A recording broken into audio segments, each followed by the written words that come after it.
You've probably had that friend who is just too nice, too fast. They compliment you constantly, give you gifts, and want to hang out all the time. It feels amazing, right? But what if that's not kindness? What if it's a setup? Love bombing isn't just for romantic partners. It happens with friends, family, and even your boss. And most people don't see it coming. In this video, you'll learn the 10 ways love bombing shows up in all your relationships and how to spot it before it's too late. Stay sharp. The first clue is already in this sentence. Notice the word setup? That's the hidden signal. A 2023 study by the University of Texas found that 1 in 3 young adults reported emotional manipulation in friendships, and love bombing was the most common first step. You might think love bombing is rare. But it's actually super common. A study by the University of Texas found that 1 in 3 people have experienced emotional manipulation in friendships. That's like if 1 kid in every group of 3 friends is being secretly controlled. Love bombing is the first step. It's how the manipulator gets you to trust them fast. Once you're hooked, it's harder to leave. And because it feels so good at first, you might not even realize it's happening. That's why this matters. It could be affecting your friendships right now. Even researchers like Dr. Dale Archer warn that love bombing is a form of emotional abuse that leaves lasting scars. The National Domestic Violence Hotline reported that 68% of callers in 2019 experienced love bombing from a non-romantic partner, showing how widespread it is. You've been in this exact situation. You make a new friend, they're super nice, give you gifts, and want to hang out all the time. It feels great, but there's a catch. Love bombing creates a sense of debt. You feel like you owe them. And that's the real problem. It's not about love, it's about control. They're building a trap with kindness. Psychologists call this reciprocity pressure, the urge to return a favor. And it's so strong that even when you know it's happening, you still feel obligated. That's the trap. Dr. Robert Cialdini, author of Influence, showed that reciprocity is one of the most powerful persuasion principles. Once you accept a gift, your brain automatically wants to give back, even if the gift was unsolicited.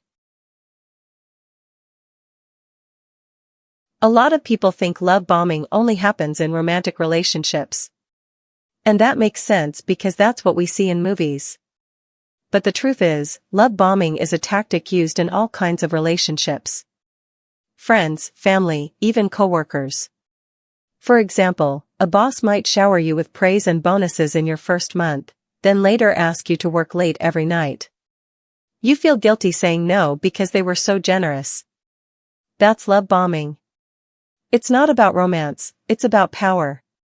Dr. Susan Forward, author of Emotional Blackmail, explains that this tactic creates an imbalance that the manipulator exploits. A 2020 survey by the Workplace Bullying Institute found that 30% of workers reported experiencing excessive praise followed by demands from a supervisor, a classic love bombing pattern. You might think love bombing is always obvious, like someone buying you a car. But actually, it's often subtle.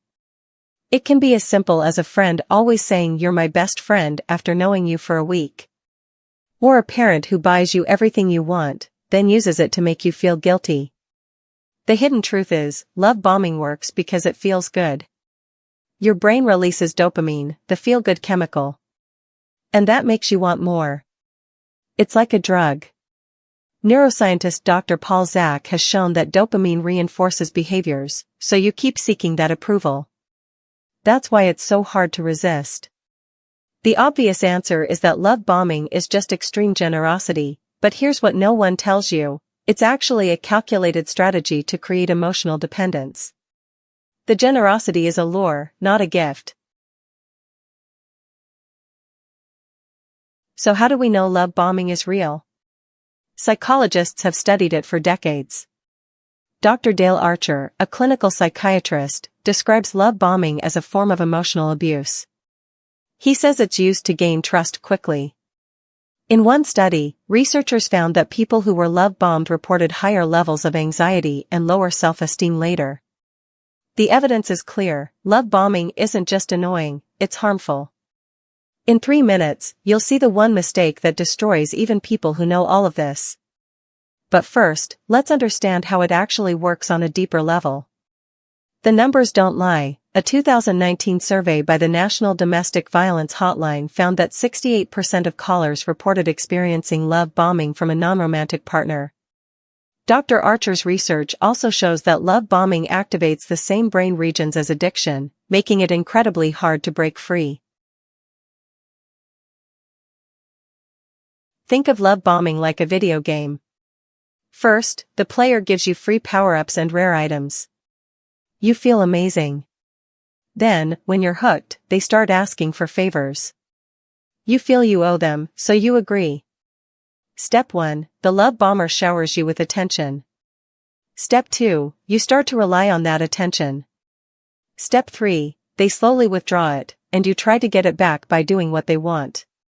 It's a cycle.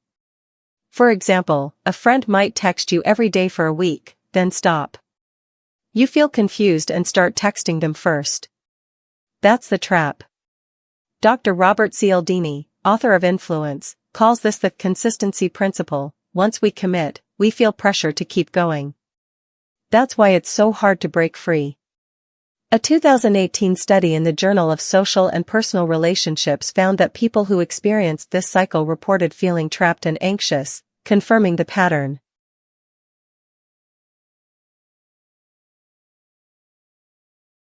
Here's the part almost nobody notices: love bombing doesn't always look positive.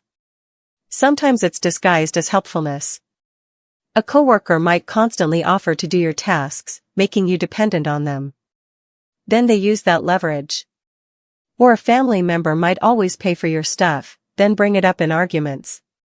The biggest mistake is thinking love bombing is always about love. It's not. It's about creating an imbalance of power. Once you see that, you can't unsee it. And the one mistake that destroys even people who know all of this is ignoring their gut feeling. They rationalize the behavior because it feels good. Don't fall for it. A 2021 study by the University of Maryland found that people who trusted their initial discomfort were 80% more likely to avoid manipulation later. Trust your gut. So what can you do? First, recognize the pattern. If someone gives you a lot of attention or gifts early on, pause. Ask yourself, do they expect something in return? Second, set boundaries.